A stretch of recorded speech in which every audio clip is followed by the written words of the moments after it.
Product groups serve as a vital organizational tool that helps streamline both production and inventory management.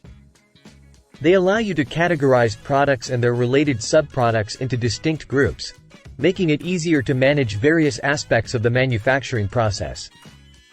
To create a group, head over to the column on the left side of the screen and head down to Products. Then from the Products box, select Product Groups. Now, press the purple Add Group button in the top left of the screen, and type your group's name into the box.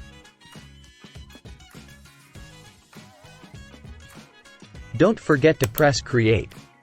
Now you can see all of your groups, and how many products and subproducts each group contains. There is also an Action button. This lets you edit and delete group.